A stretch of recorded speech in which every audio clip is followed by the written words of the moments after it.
Hello, dear friends. Welcome to this evening talk brought to you by the Spiritist Society of Bournemouth and Poole Christian Spiritualist Church.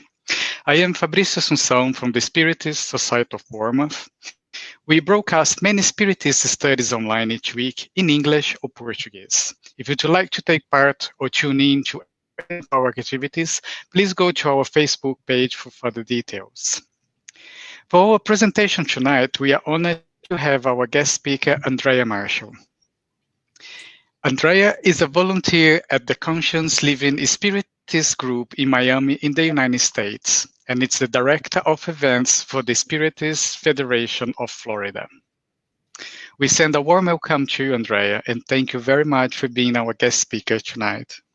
Thank you so much. Thank you for having me, Fabrício and Laurie. Thank you. Thank you. The subject of Andrea's talk is spiritual responsibility. This is one of our series of fortnightly talks exploring the psychological series of books by the spirit of Joanna de Angelis, which was psychographed by the famous Spiritist medium Divaldo Franco. Through Divaldo's mediumship, the spirit of Joanna has written hundreds of spiritual works during the last 40 years.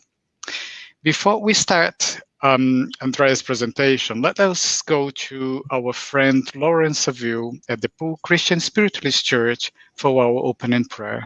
Over to you, Lawrence. Thank you, Fabrício, and good evening and welcome, everybody. So we can just find that time now, just to still our minds, just to still our thoughts, link in with that divine thread that runs through all of creation. And give thanks for being here at this time. Give thanks for being on this material plane at such a time when so many challenges and so many opportunities arise. We do not incarnate by mistake. We incarnate through choice.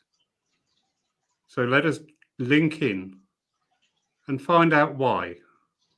Find out that purpose. Find out that understanding of why we chose this time to be here in the now, to join in with nights such as these, to expand our consciousness, to engage our spirituality, and to meet friends old and new. And in that energy and in that blessing, we look forward to tonight, this joining of distances, bringing together these knowledges, these understandings, these thoughts to stimulate our own, all in the aid of progression and of service. Amen. Amen. Thank you, Lawrence. Now it's my great pleasure to hand over to Andrea Marshall for her talk on spiritual responsibility. Over to you, Andrea. Thank you so much, Fabrício and Laurie. Thank you for this invitation. It is truly, truly an honor to be connected with you all once again tonight, this afternoon, like we are in Miami Beach, wherever you might be. It is truly, truly an honor. I'm very grateful to be able to bring today's reflection related to spiritual responsibilities. We just wanted to point out the 3 books that we used for our reflection today. I'm not sure if Fabrício can share that or Laurie so that you can know, but we actually used Prelude to the Divine Kingdom by the Spirit author Amélia Rodrigues, psychographed, channeled by Divaldo Franco, as well as A Light in the Darkness by Joanna de Angelis, Spirit author, and also our medium, Divaldo Franco, and lastly, but not least, The Gospel According to Spiritism. The conversation found on Matthew chapter 19, verses 16 through 30 was profound and filled with meaning. Teacher, said the rich young man, what good things must I do to get eternal life? Why do you ask me about what is good? Jesus replied, there is only one who is good. If you want to enter life, keep the commandments. Which ones? He inquired. And Jesus replied, You shall not murder. You shall not commit adultery. You shall not steal. You shall not give false testimony. Honor your father and mother, and love your neighbor as yourself. He answered, All of these I have kept. What do I still lack? Through a strange intuition, that rich young man knew that he would be face to face one day with the reality with capital R, and he knew that he was facing it finally.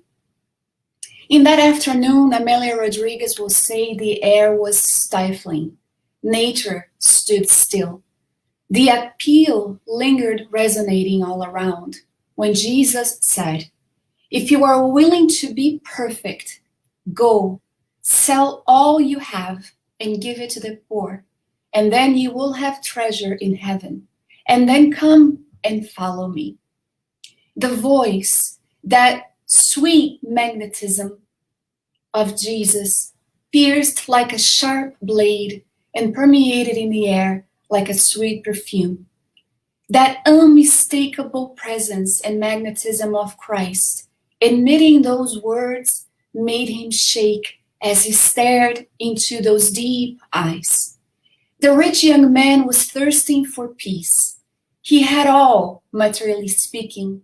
He attended to his personal responsibilities, yet he felt downhearted. He was unhappy. Something was definitely missing in his life. Nonetheless, after the final comment from Christ, he stopped. He thought about his life. His villa was luxurious, his possessions magnificent, yet he knew his heart was empty. While the youth was all about happiness, about parties, about constant invitations to the delights of life, he yearned for higher aspirations, for the total attainment, for peace. Afflicted and distraught at that moment, he was unaware of the causes of his persistent melancholy, the sadness that dissolved his dreams and hopes under the grasp of some undescribable agony. Amelia Rodriguez would state that he knew about the competitions coming up in Caesarea, but he did not know if the pursuit meant an accomplishment for him or escape from something much deeper in his life. For the first time, he felt confused. The gentleness and the command of that voice emanating from the Master echoed in the depth of his soul. Inwardly, he was shouting, I will go with you, Lord, but he was still hesitant. And the hour, that moment, did not allow for any doubt. Everything at that specific moment where the invitation was made was important. More than that, it was vital. Imagine us in front of the Master and stating that we are fulfilling all of our obligations, all of our responsibilities of the man in the world. Yet he looks at us and tells us, come and follow me and be the man in the world and not of it, not belonging to it, rather fulfilling that which is a lot more profound and deep in the spiritual context. He saw him from afar before the dialogue took place. When he met his gaze, the two of them looking at each other, he felt naked. His heart was pounding fast. Unusual emotions never felt before vibrated within his soul. He wanted to drop to the ground, and this uncontrollable chest tightness crushing him made him want to weep. Yet he saw the Master smiling, as if waiting for him, as if he loved him, and he was certain that he did. Jesus said, if you want to be perfect, go, sell everything, donate it to the poor, and you will have treasures in heaven. Then come and follow me. Let me, he was able to say, overcoming that emotion that transfigured him. Let me first go and compete in the games in Caesarea to win the prizes for Israel. I cannot wait, Jesus said. The kingdom of heaven starts today, and now for your spirit. There is no time to lose. But I waited for so long, the rich young man said, for this event. I've spent a fortune on the horses, on the equipment. I have trained so hard. Renounce everything, he said. Come and follow me. He wanted to flee. He wanted to stay. He felt utterly distressed with this unknown turmoil pounding him.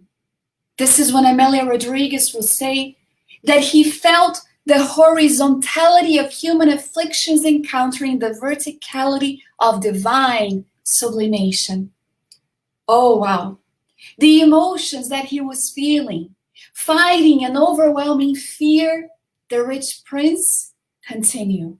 I can give everything I have, money, gold, jewels, titles if necessary. That would be easy, but he still didn't get it. And Jesus said, give me of yourself, and I will offer you everlasting bliss. What a high reward, he thought, and what a price to pay. He thought about his age, that youth, the riches of youth, the vibrant treasures of vanities and fancies, the family honors upheld in traditions, the pleasing admirers and flatterers. Would it be necessary to renounce all of that? He thought.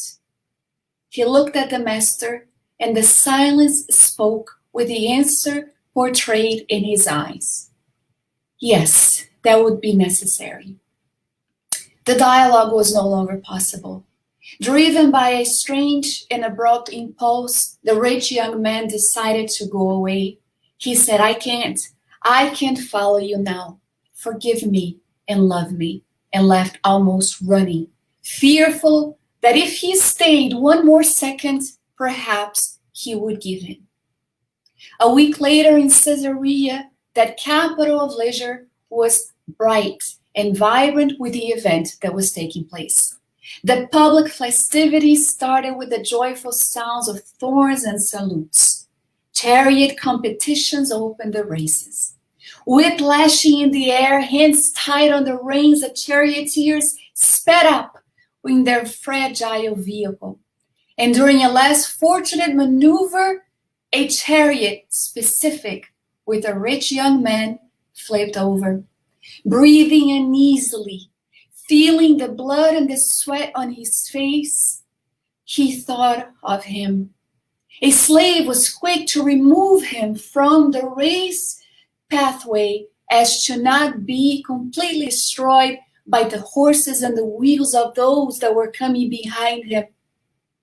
Silencing the scream in the acoustic shell of his body, he had the impression of hearing him yet again. Renounce everything, come and follow me.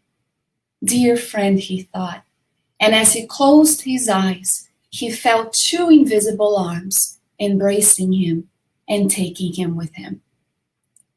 It is a beautiful story that sort of makes us think about the aspect of responsibility in one's life. As an adult, we have the concerns about what that entails exactly.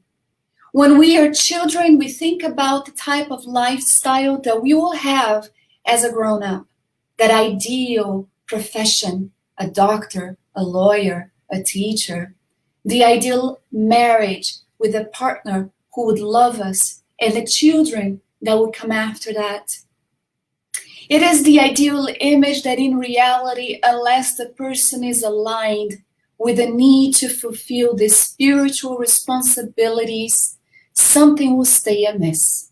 And perhaps we too have been hearing for over 2,000 years ago, renounce all and follow me, the vices, seek the virtues, and one that comes to mind, walk while you have the light, so that the darkness does not overtake you, found in John chapter 12, verse 35. After reading the book On the Way to a World of Regeneration, it's a book that is going to be coming out in maybe 2 to 3 weeks, psychographed by Divaldo Franco, by the spirit author Manuel Filomeno de Miranda. We are provided with a view of our world prior to the pandemic. It talks about constantly paying attention to our individual and collective responsibilities as a whole. Here we are reincarnated, and because of the liberating message of Spiritism that came 164 years ago, today we are able to say that we are walking with the light. Walk while you have the light, the knowledge, that which makes everything clear so that darkness does not overtake you.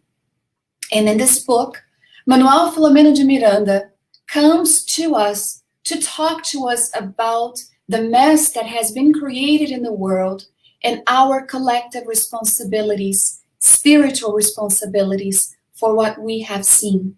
He goes on to describe that as they were looking at the earth, our planet, from the spirit colony, they could see it enveloped by darkness. He would say that basically there was a massive mantle of darkness, fruit of those somber spiritual fluids that came from the harmful mental emanations of its inhabitants, all of us, globally speaking.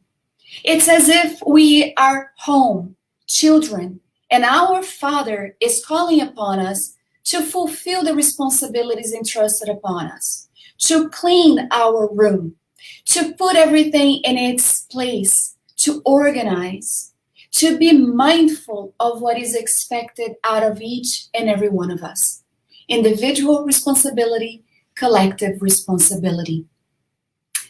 164 years ago, Spiritism came with the Gospel according to Spiritism, the Spirit's book, a lot of the other books that we have available to us, to basically bring information so that incarnated at the time of transition, where our planet is changing, we are also called upon to be mindful of whether we are truly also progressing along with the conditions of our planet, so that we could eventually be heirs of the earth, meaning having the merit, the right to be in a world of regeneration.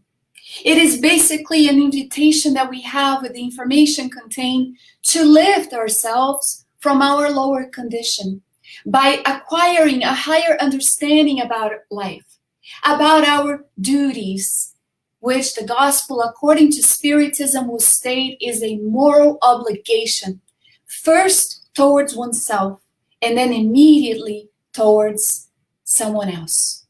Duty, they will tell us, Lazar, the Spirit, will say, is found in the smaller details as well as in the most elevated responsibilities.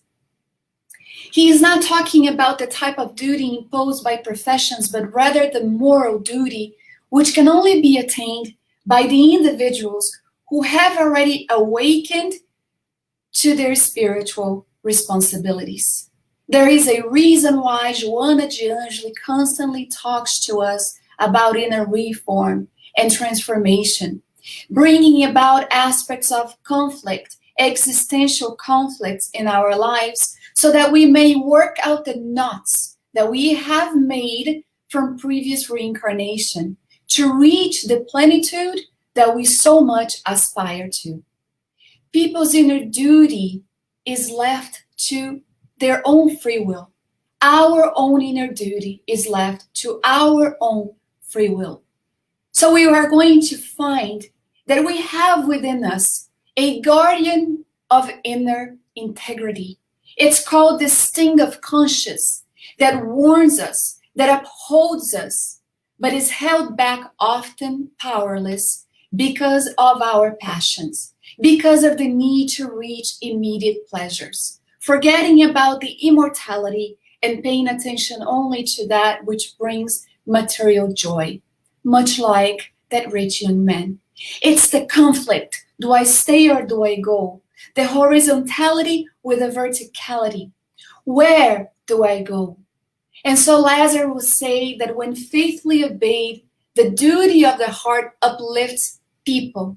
But how is it determined? How does it begin? Where does it end? And he will answer us. Duty begins precisely at the point in which we threaten someone's happiness or peace of mind, and it ends at the limit we would not want to see surpassed regarding ourselves. It is what he will call the practical summary of all moral speculations, the courage of the soul confronting the distresses of life's struggle. It is the realization that what is expected of us today as reaching a spiritual maturity, therefore being able to accomplish certain responsibilities, is here now because of what we have brought from a previous existence. How empowering is Spiritism to let us know that we have in our hands a tool to try to develop this sense of awareness, to try to work out the issues that we encounter. When we are placed in a home and family members are difficult and they try to drag out the very worst in us because of who they are, yet we fail to understand that we are there to help each other out as much as they're there to help us out.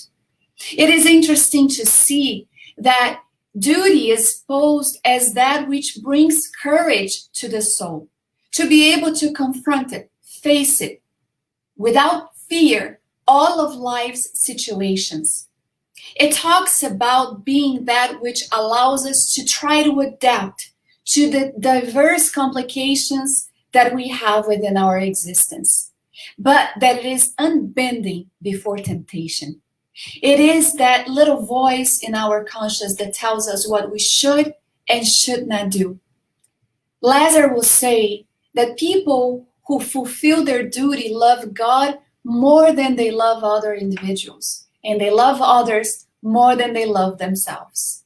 Love God above all and your neighbor as yourself. There isn't a greater responsibility placed upon us than that commandment that was brought over 2,000 years ago. It is the love of duty that allows us to try to preserve us against the evils, the mistakes, the mishaps of life. We can avoid them, yet it provides us with the strength it needs to develop the virtues of our soul. Duty, they will tell us, grow and radiates under a more elevated form at each of the stages of humanity. He will say to us, individuals' moral obligations toward God never ceases. They should reflect the virtues of the Eternal One, who does not accept an imperfect sketch because he wants the beauty of his work to be resplendent before him. And he brought us this message in 1863. This is why Joana de Angelis will say, human beings are what they make of themselves. It lies within to search for what gives our life purposes, what is of vital importance, especially concerning the soul. In A Light in the Darkness, she states that any and all activities that we assume become duties demanding responsibility. So if we decide to be a person that brings on a type of profession that is to assist others, we see that it becomes a duty demanding responsibility, spiritual responsibility. It doesn't matter which activity we assume in life, we should commend it, we should bring it as that which demands responsibility from us. And when we look at our own lives, appreciating it from a Spiritist perspective, a spiritualist perspective, depending on who's listening, we start to understand that our physical existence entails for us multiple educational programs that are basically here to contribute to our moral and intellectual progress, moral and intellectual development.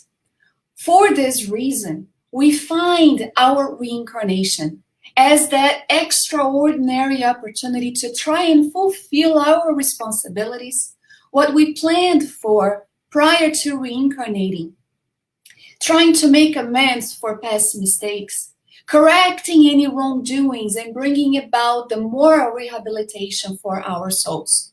This is why planet Earth is considered sometimes to be a hospital.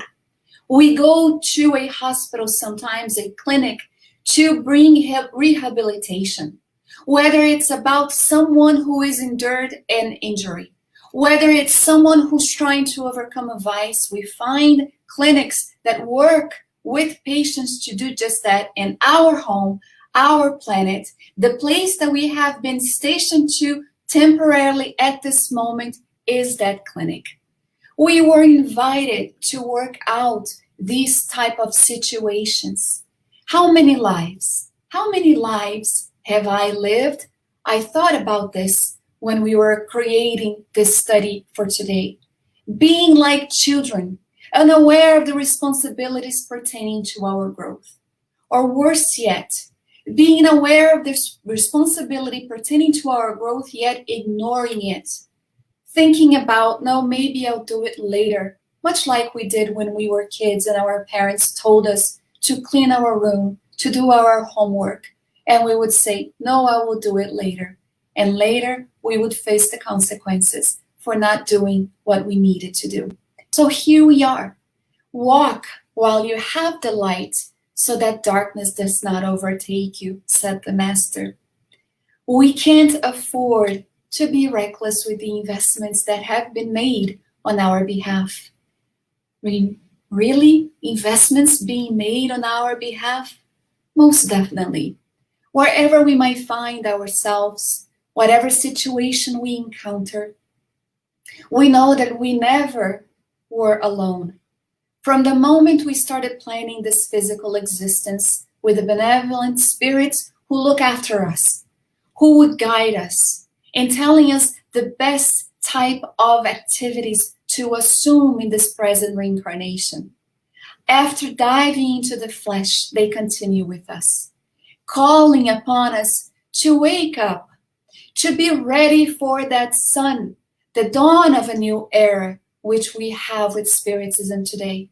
Being unable to hit that snooze button, we don't have time to lose. It is time to assume the spiritual responsibilities.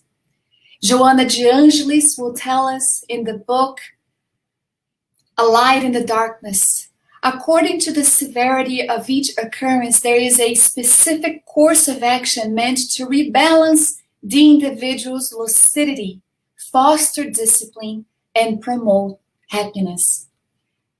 When a lot of people might hear these type of things and saying, wow, Spiritism promotes suffering and unhappiness. In reality, she comes to tell us that our reincarnation is never meant to be punitive. It is not something that we are going to be punished for. But when the suffering is present, basically the affliction derived from suffering is a discomfort calling our attention to order. That's what that is about. It is the discomfort calling ourselves to discipline, to responsibility, and to duty as well. Responsibility, Joana de Angelis will say, to develop the intelligence, the emotion, the discernment, all of which is needed in the process of future illumination, of spiritual ascendancy. This is what this is about. And while we are there, it is in developing the solidarity, love, and genuine fraternity which is needed for the healing of our world today. So trials, testimonies, necessary corrections, expiations sometimes do arise, and they are all aligned with the great natural divine laws that rules the soul anywhere it might find itself. We can talk about the law of progress. We can talk about cause and effect. We can talk about the law of reincarnation, all of it, but what we find is that in reality, there is a beautiful, beautiful teaching contained in Spiritism, which is without charity, there is no salvation, aligned with the great law of love, justice, and charity. Perhaps this is what led some people to come and talk to us about one of the most beautiful aspects of spiritual responsibility, which is to be of service towards others. Albert Schweitzer was one of them. He said, "I don't know what your destiny will be, but one thing I know, the only ones among you who will be really happy are those who will have sought and found how to serve." Interesting that he said that, right? So Joana de Angeli will state that we, as an adult, aware already and conscientious about our responsibilities, we have to make the decision to live our lives with joy, regardless of what situation might be. Even the not so happy times, she tells us, must be faced with the ethical, moral behavior of those who have already found Jesus. Renounce yourself, come and follow me. 2,000 years ago, we keep hearing the same invitation. Every time he healed someone, Jesus would place the spiritual responsibility upon their shoulders when he said, "Go and don't sin anymore. Go and don't act in the way that brought the illness in the first place." It's a responsibility placed upon the one who has already encountered Christ. It is that deep voice that resonates and awakens our inner divine essence, which is fundamental for us to seek a life that is lived with joy, even when suffering is present. It sounds weird, right? But Joana de Angeli basically tells us that we are to face it with optimism, never allowing pessimism to take place, to draw away our energy, but rather to be faithful until the very end. She will state that the fulfillment of our duties as citizens, family members, and moral individuals help us acquire spiritual responsibilities. And when we do that, when we transform within, we end up assisting those that we encounter as well. Manuel Filomeno de Miranda, in a book called, sorry, I'm missing the title,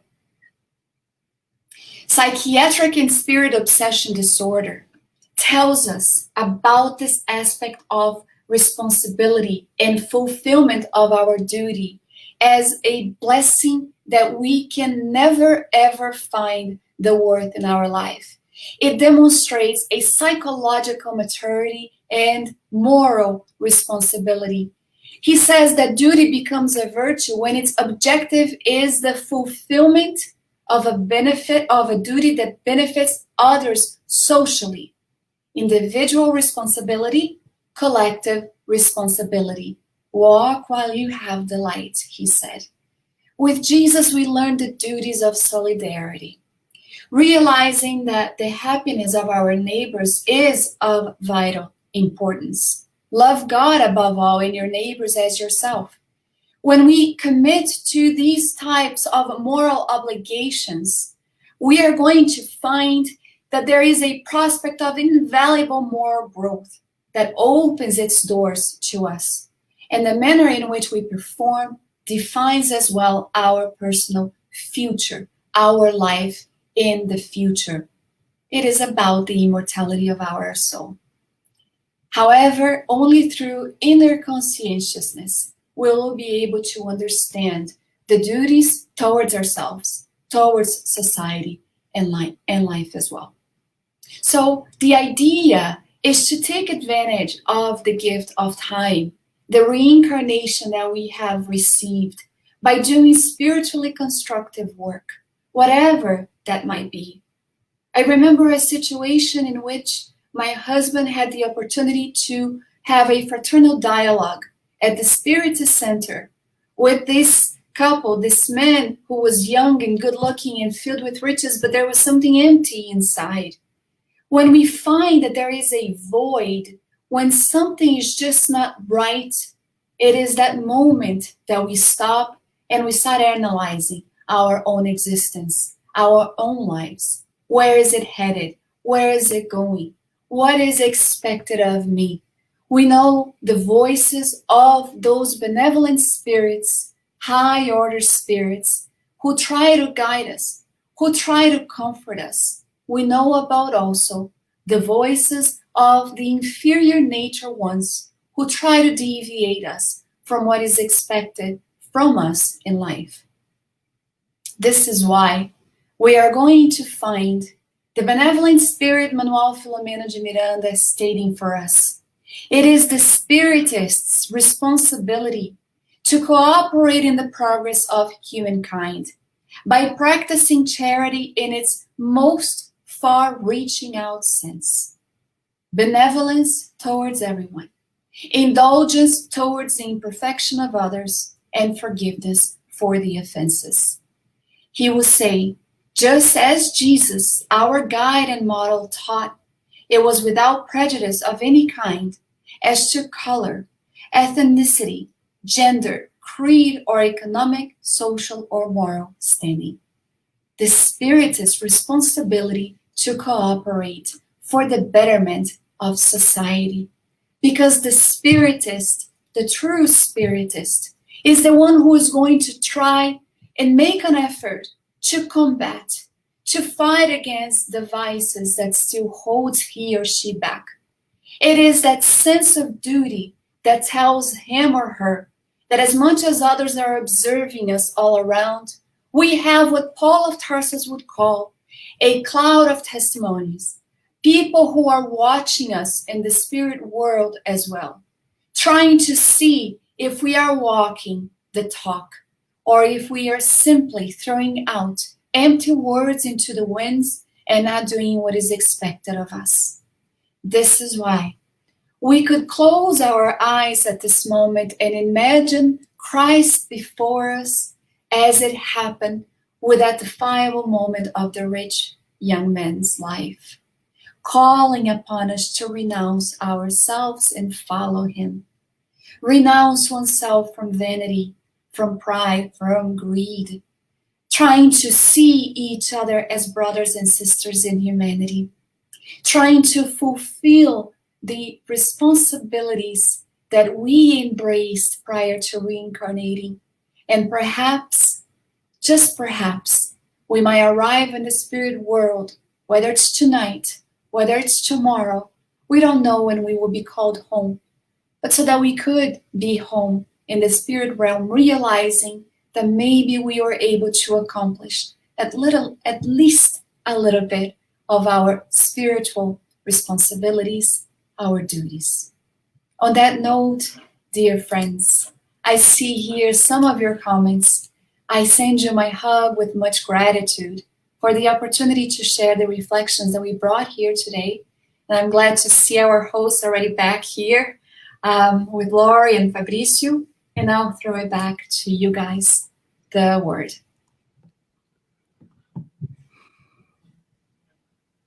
Oh, we can't hear you, Fabricio. Sorry, the quote of the year, you're on mute. What a beautiful evening, Andrea. Thank you very much. So touching, your story that you just shared with us. And I've been thinking it resonates so well with what we are going through at the moment with all the situation with the pandemic and our responsibility that we all been caught up throughout this pandemic. And not just our individual responsibility, but our collective responsibility too. Such a good reminder of what our responsibilities are.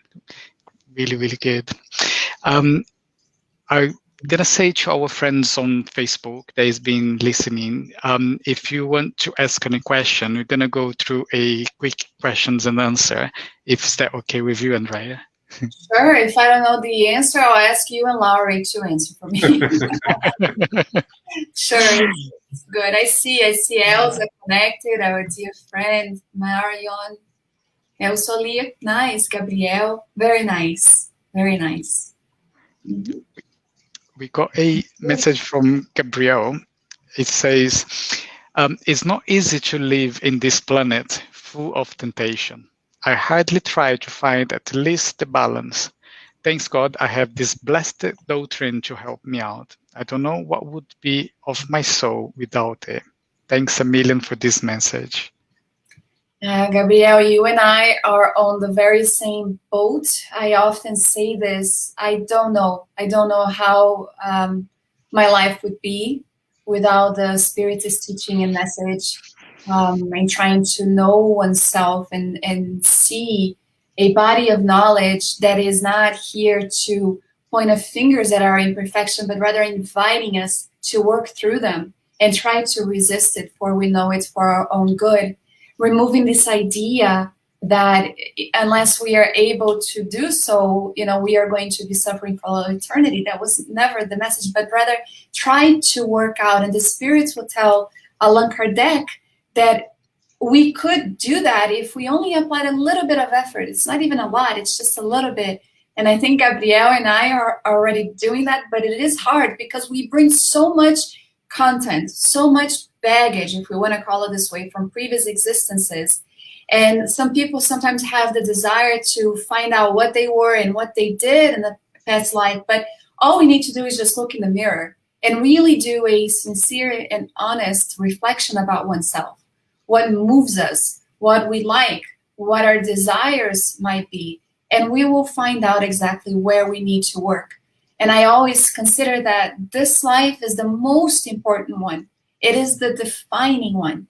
Have you considered to be reincarnated at a time of transition where we are, close to a world of regeneration? Some of us being given a last opportunity to reincarnate on the planet, to be able to be inheriting the world, right? In the words of Christ. So I don't know. I always make a joke that we were given the golden ticket, like it does on Willy Wonka in the Chocolate Factory, right? We were given that ticket, and we have the opportunity to be here, and we are in the VIP area. We can either sit back and watch, or we can get up and do our work and also partake in the betterment of the world, while we also work in the betterment of ourselves, right?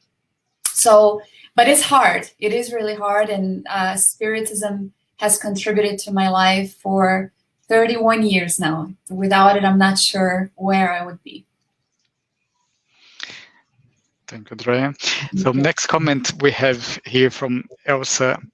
So much food for thoughts. Wonderful. And her question is, how can we find this charity to make the right decision in situations like that?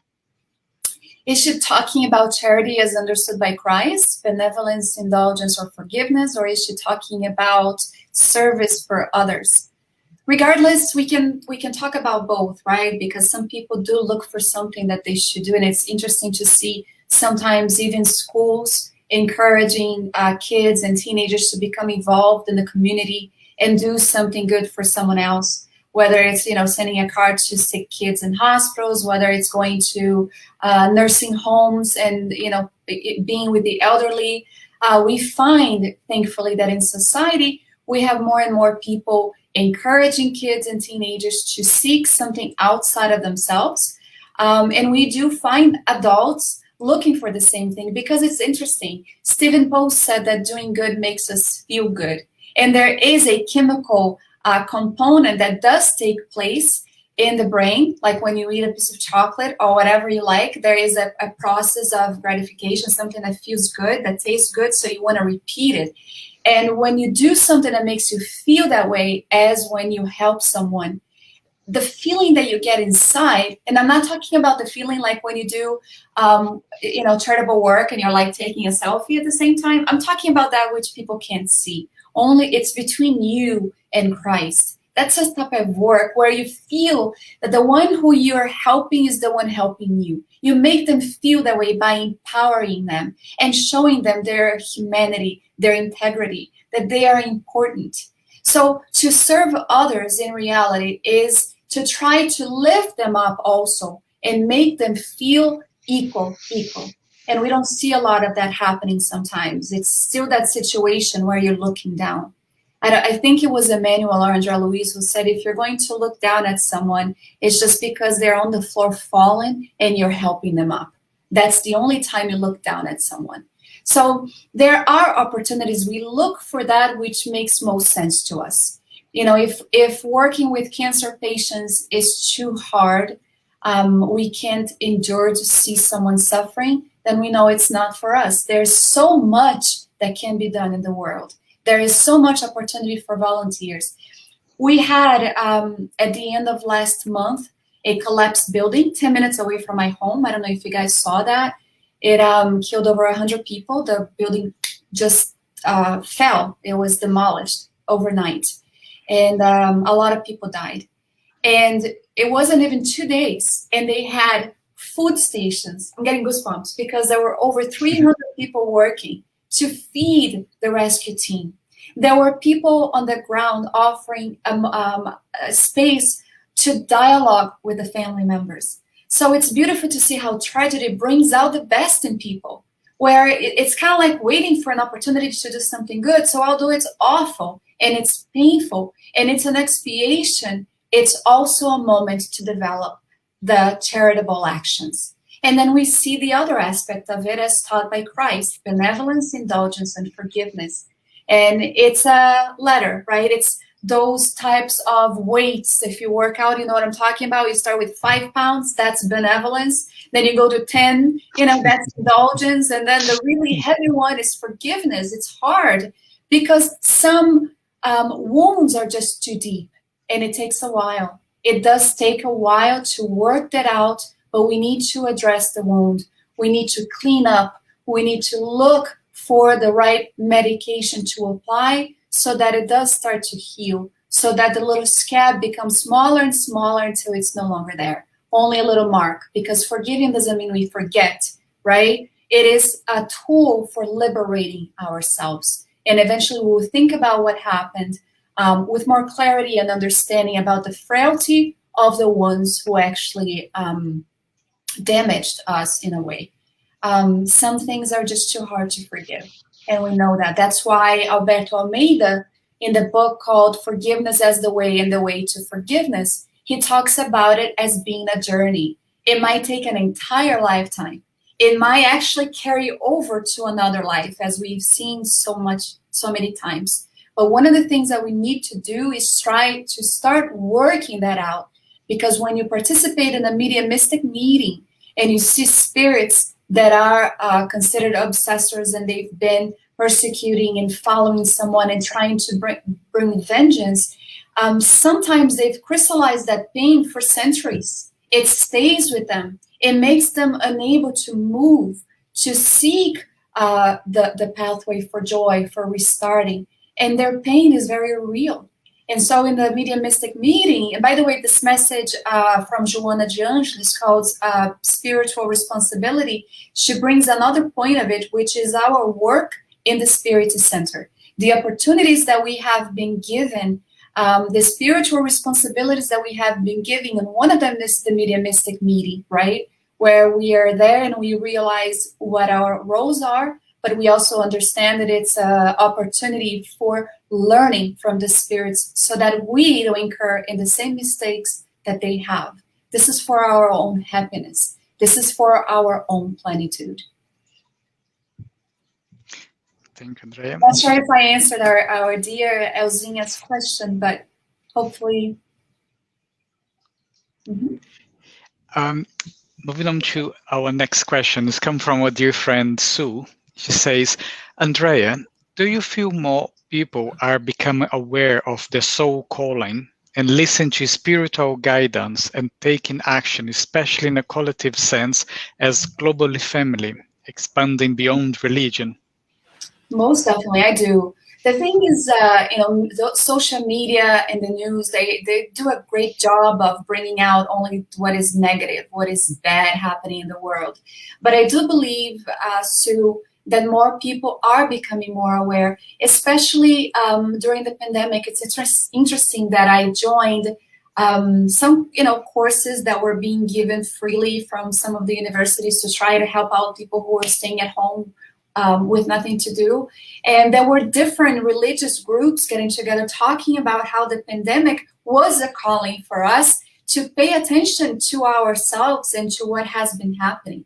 As if the pandemic arrived as a scream to say, wake up, or better yet, this educational tool, like a father would, to throw everybody in their room and consider and think about what they did wrong, to bring about a global pandemic that shook everyone. It wasn't just, in one area, in one country. It was worldwide. It is still worldwide. So I do believe that there is a great number of people who are still very much asleep, in a state of sleep. They're not really, they're walking around like sleepwalking, is what Joana de Angelis would say. But I do believe that a lot of people are becoming more and more aware about their soul calling. They might not be listening to the spirit guidance in the sense that you and I might, but they might feel that intuition within them without really understanding what it is. And they will look for the information so that it can fulfill the questions they may be having. I love that question that she ended with, expanding beyond religion, because religiosity is really important. It's what connects us to the Creator. So it doesn't matter which one it is, as long as we are aware of the need of seeking this verticality that Joana de Angelis talks about, or Amelia Rodriguez, sorry. Thank you. We have got a new joiner tonight. So Mark Flexman, he says, "This is my first attendance as such an event. Brilliant. Thanks so much for allowing me to be part of this." So welcome, Mark. Be part of our big family. Welcome, Mark. The next question is come from our friend Bob Williams. He says, "When we take responsibility for our mistakes or failures, what should we do to keep positive and not be depressed?" Realize that mistakes are experiences, and that's something that we don't do. We look at it as exactly that, failure, that we failed something. In reality, it's an experience that tells us what we should not have done, that brings us to where we are today. It's interesting that a lot of people will hold on to the things that they did wrong without realizing that without it, they wouldn't be able to discern between what is right and what is wrong. It's kind of like learning to walk. You start a little bit, you fall down, you hurt a little bit, you keep going. You start trying to develop your motor skills and what have you. Spiritually speaking, we do the very same thing. Now we have already learned how to walk, and we've reached, Bob, what I like to call the spiritual young adulthood of our lives. We've already finished the teenage, spiritually speaking, years. We are already becoming more aware of the responsibilities that we have in our own lives. And so we look at mistakes and failures as simply experiences. That is one way to keep positive and not fall into depression. Realizing that sometimes a mistake is that one step that we needed to acquire a higher understanding about life. It might actually wake us up. The good thing about it is that when you fall, sometimes you fall forward, right? So you have no option. You have to get up and keep walking forward. So mistakes are experiences in our lives, and that's the way not to become depressed. Realizing that today I would never repeat what I did 5, 10, 15 years ago because I've already grown. And forgiveness for oneself is also very important. And when unable to do that, I do always say to seek also psychological assistance, a psychologist, a coach, someone to walk us through it, because sometimes we do have certain things that happened that we committed that it is just too hard to get over by ourselves, right? Sometimes shame takes place, and there is no need for that. All of us make mistakes, and that's something else. When we start looking at each other in that way, compassion becomes even greater. If I look at Fabricio, I feel like, squeezing him. He's so dear, but he does something. He makes a mistake. I start looking at him with judgment. I forget that I too err, that I'm also imperfect, but I'm on the road to perfection, much like he is. So we start looking at each other with more kindness, with more understanding, with more maturity. And that's basically what fulfilling our responsibilities allows it to happen, is reaching this moral maturity that is needed for the new era. Thank you, Andrea. I checked. I think there is no more further questions. So what I would like to do is to announce our next meeting, which is on the 30th of July. Our next speaker is going to be Haroldo Dutra, and the topic is yet to be confirmed. So just put in your calendar, the 30th of July, Haroldo Dutra will be here with us for our next Spiritist evening. So before we close the event, Lauren and Andrea, is there any close remarks you'd like to make? No, I just want to say thank you, Fabrice and Laurie, for the opportunity. It is always great to be here. Thank you, Pam. Seeing some of the comments and feeling that in reality doing the studies is such a great thing, because it puts one's in contact with oneself and reflecting and thinking about all of what we brought. So thank you so much for inviting me and allowing me to be in this most sacred space that you have online. Thank you. Wonderful evening. Thank you, Andrea. And I do love the way Spirit work, because the opening prayer, I was no idea what I was saying, and it tied in absolutely beautiful. But yeah, you know what? The truth is always so easy, and we make it complicated. It's love yourself and love everybody else. Full stop. You know. But we have to go and complicate it, don't we? Because we're human. Beautiful evening. Thank you. Thank you, Lawrence. So, Lawrence, now I will invite you to do for us, please, the closing prayer.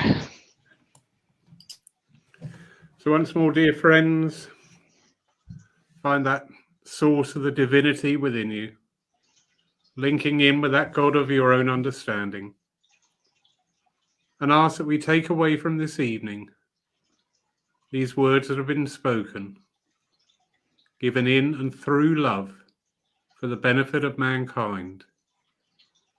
And that each time that we search our own souls, that we can start using this amassed knowledge that we are being given to help us on that road to perfection, on that road to oneness, on that road to service, for that which you have intended for all things. Amen. Amen. So I'd like to say a good evening to everybody who has been watching us. Thank you for being with us. And once again, Andrea, thank you very much for being with us. It has been such a great evening. Thank you very much. Thank you. Hugs and kisses to all.